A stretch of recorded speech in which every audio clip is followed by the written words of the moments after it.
Hello, Richmond County residents. It's Celeste Gotel coming to you from the Senior Center Without Walls for Richmond County with a brand new television program that I'm starting called Age Friendly Community Conversations. Some of you may have seen the interview that I did with Becky last week, and she talked a little bit about why we're doing this, but I'm going to provide you with a little bit more context before I introduce my guest. So, an age-friendly community is one of the things that Seniors Take Action Coalition has been promoting for a number of years since we started. And what we wanted to do was to be able to create an opportunity for folks who don't have a chance to learn about what we're doing through the internet on the Richmond County website or through our Facebook page. Knowing a lot of older adults in Richmond County actually tune into Talil, we thought we'd start this program and we'd interview guests who were actually involved in some of the different components of an age-friendly community. So I'm delighted to have our first guest for my brand new program with me today. Tanya Parker is with us from Packer, I should say, is with us from Dalhousie University, and she's a professor at the School of Health Administration. She, along with Grace Warner, who is with the School of Occupational Therapy at Dalhousie University, were the co-leads on a really important research project that the municipality of Richmond County participated in for the last couple of years. And I had the good fortune of actually being the local community coordinator. So I was also involved with that project. So there's a particular reason that I have asked Tanya to join us today as our first guest, because we have a very important event coming up next week, which we'll talk about later in the program. But I'm going to start off by asking Tanya, because not all our viewers would know, what was the purpose behind this research project, which was called Acting Collectively? Well, we started this because we know that older adults want to and need to know about the resources in their own communities. We also know that governments and agencies providing services also need to know what resources people need and what is and isn't available in the community. Unfortunately, most of the data that's available and that people use for making those decisions comes from places like Statistic Canada or large databases that don't drill down to the local communities where people live. So decisions are often made out of context or with data that's general rather than specific. So we wanted to see if we could change that. So our goal was to test a system of collecting information that would overcome these problems. So what we wanted to do is see if we could help older adults find resources and plan for the future. So really work and do a project that helped older adults. Then we wanted to amplify their voices by gathering the information from all of the older adults, put those all together, and using an electronic platform, summarize these concerns so that we could tell others, okay, these are what the majority or many older adults are looking for, and also to be able to say, okay, this is what is in the community and this is what is not in the community. So we really wanted to use information from older adults themselves to inform government and local decision makers. That's great. It was kind of a tall order. It is, but a very successful one. So where did this research project take place?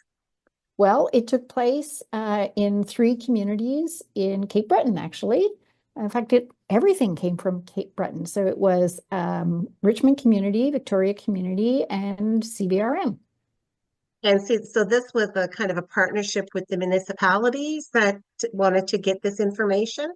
Absolutely. Each community responded to an expression of interest. And we were actually pretty delighted that so many municipalities from Cape Breton were interested, because within our province, we know Cape Breton has the most older adults and probably the most need for resources. So it was a pretty good match, and the municipalities worked with us throughout, and we had wonderful people like yourself in each community who really informed us what the communities needed and how best to work with communities there. That's great. So tell me a little bit more about the title, Acting Collectively. Does that come from somewhere? Yes, actually, the tool that we used is called the ACT tool. It stands for Aged Care Technologies. It's a tool that has been built and is in the UK actually, and Nova Scotia was the first place in Canada to use this tool. And it's a tool that has 56 questions. Hmm. You talk the questions, you sit down with an older adult, you have a Hmm. conversation guided by these 56 questions. And through that process, they identify things that are worrying them or that they're concerned about. And then for the things that they're concerned about, you link them up with local resources. So the tool is called ACT, and we were acting with the community, with many agencies, including CARP, and including BRIC Nova Scotia, the Seniors in Long-Term Care. So there were a lot of us working collectively at this project. Great. So how did exactly the project collect this community data? Well, as I said, we used this tool and we recruited 222 older Cape Bretoners who were age 65 or above. In fact, the oldest person was 93. And we had, you, Celeste, were one of our assessors. So we had people in the community who knew how to do this conversational assessment and also knew how to recruit and find older adults to sit down together and go through the conversation. I want to apologize to our viewers. I have a terrible cough and I should have muted the last time. I'll make a point of muting next time. So thanks for that, Tanya. So you had mentioned that 222 people throughout CBRM, Victoria, and Richmond County participated. How many of those were from Richmond County? There were 101 from Richmond County. So Richmond County was very well represented. That's really great to hear. So what were some of the high level findings from this report? Like what were some of the concerns that came forward during the interviews? Yeah, the most common concerns of older adults in Cape Breton were actually pain. And, a lot of people reported pain, up to 72%. And of those, 48% had even moderate to severe pain. Almost half of the older adults we spoke to reported and being concerned about loneliness and sleep, bereavement. These are all in the about 40 to 50% of older people had these concerns. In Richmond, the results were pretty similar, but there were less people concerned about sleep concerns and bereavement. But again, 62% of people in Richmond County reported pain and almost 50% were lonely. The other major finding along with that was for me, a real concern. The tool identifies groups the concerns into areas, and one of those areas is concerns about mental health and these concerns really topped the concerns of older adults all through Cape Breton, including Richmond. In Richmond, for example, 92% of the older adults we talked to had one concern about mental health, at least one concern about mental health. That's a pretty staggering number. Yeah, and thank you for mentioning that, Tanya, because how the findings of this project inform our work is really important. And that's an area where we have identified as Seniors Take Action Coalition to actually do something about. So we're currently in the process of exploring training for 2 different mental health programs that will then be made available to older adults. So that's one of the ways that we're able to take the learnings from this project and actually help to provide programming that will improve the lives of folks that live in Richmond County. Celeste, one of the, can I go ahead? Absolutely. Sorry, didn't mean to interrupt, but one of the really important findings, we offered older adults the opportunity to say, of your concerns that you have, which ones would you like to find resources for? Well, not a surprise. Everybody was really keen on finding resources to help with finances. If there's government rebates, people were really keen on that. What was a little worrying, people really were reluctant to ask for resources, even though they had mental health concerns. They were reluctant to find or ask for resources. We can't really we don't know why that is the case. We didn't have the opportunity to ask people that, but it is a concern that if people are lonely, if people have recent bereavement, there are resources that help. And so it's really important for older adults to, you know, get up the gumption and get out there and do something about that, because as a researcher, I can also tell you that these are not small concerns, and often they do lead to early nursing home admissions and that sort of thing, and it doesn't have to happen. Yeah, that's a really good point, Tanya. And actually, I think having worked in the mental health arena for some years, I think a lot of times people don't access the services because they see it as the formal system, which is precisely the reason we need to offer less formal, or what's called in the mental health system, tier one programming. That means that you can still get support at a community level in different ways. So that's kind of the kinds of things that we're pursuing in working with folks at Bereavement Nova Scotia to look at getting some grief literacy happening, and certainly the two programs that we're exploring to help improve folks with mental health. It's not clinical, it's not a counselor, it's just getting information so that you know when it's important to reach out and get more help. And sometimes it just means maybe it means volunteering, going out and Absolutely. volunteering and Absolutely. using the skills you've had a lifetime gathering, and volunteer and help somebody else out is equally as good as many other services. Absolutely. And I think what you're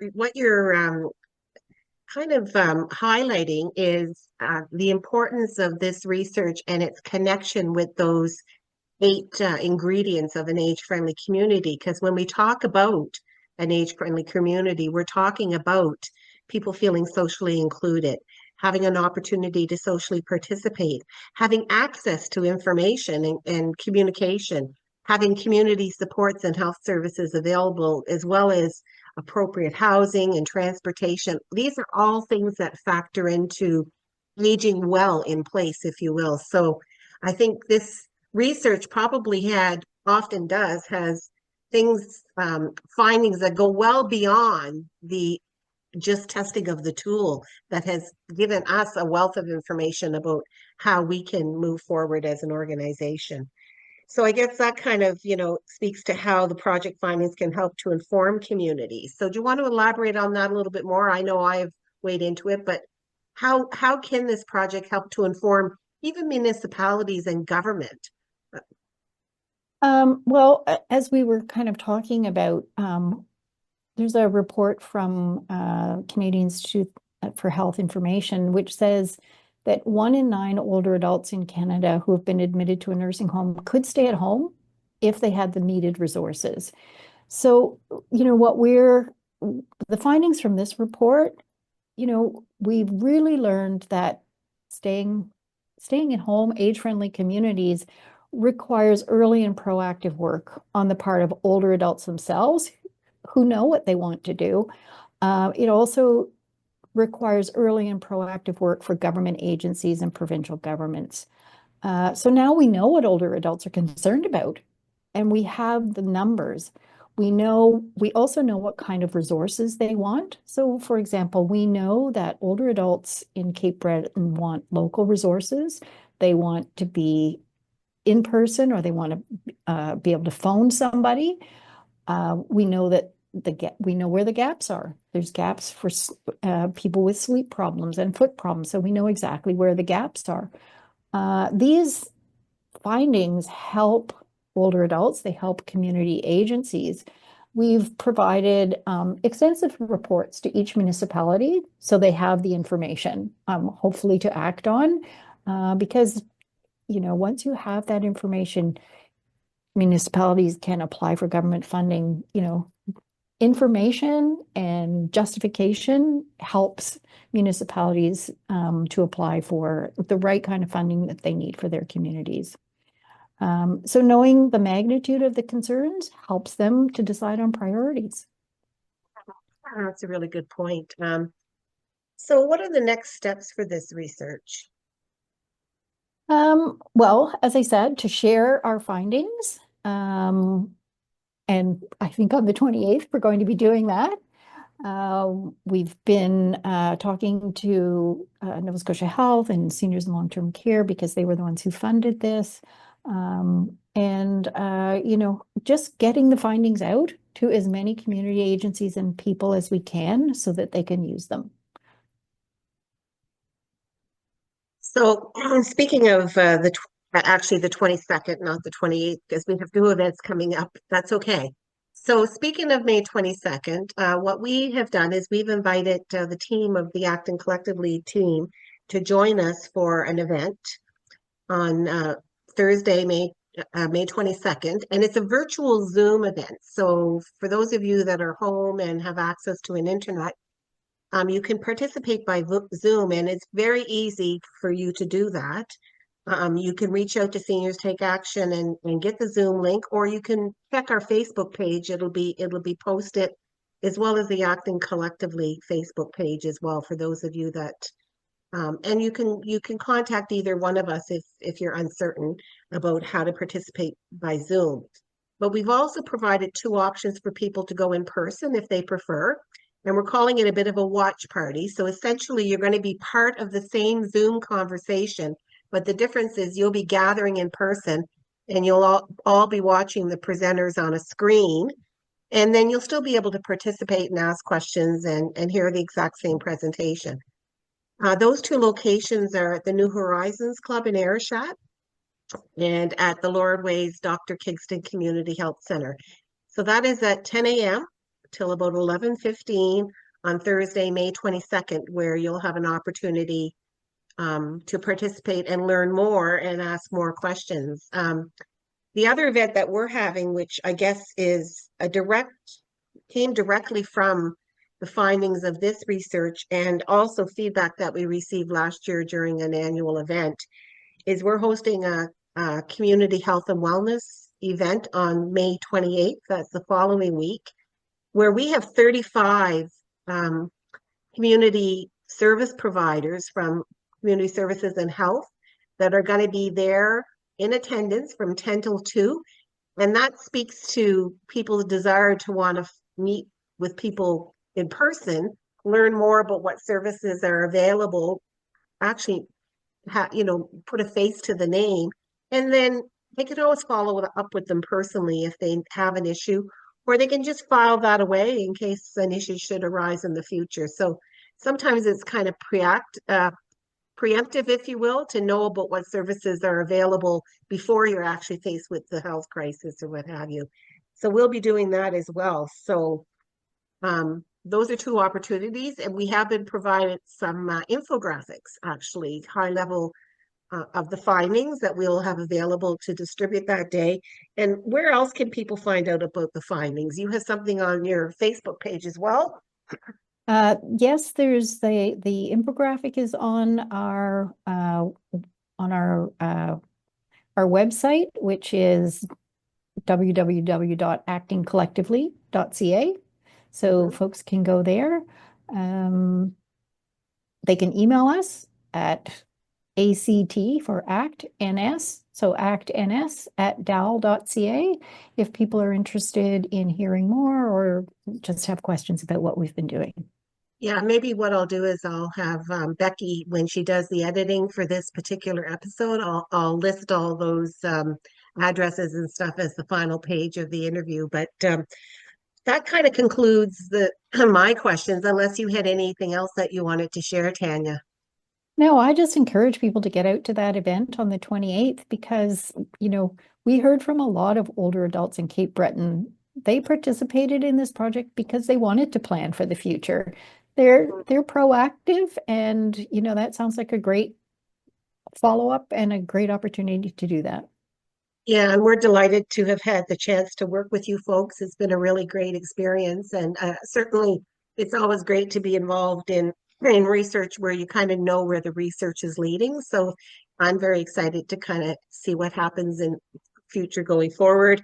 And we just had a board meeting with Seniors Take Action Coalition, and we will be reaching out to our colleagues at the municipality to have a very purposeful discussion to kind of talk about the results and how we can support them to to address some of what came out in the report. So that concludes our conversation today. Once again, I want to thank Tanya for being my first guest for the episode 1 of Age-Friendly Community Conversations.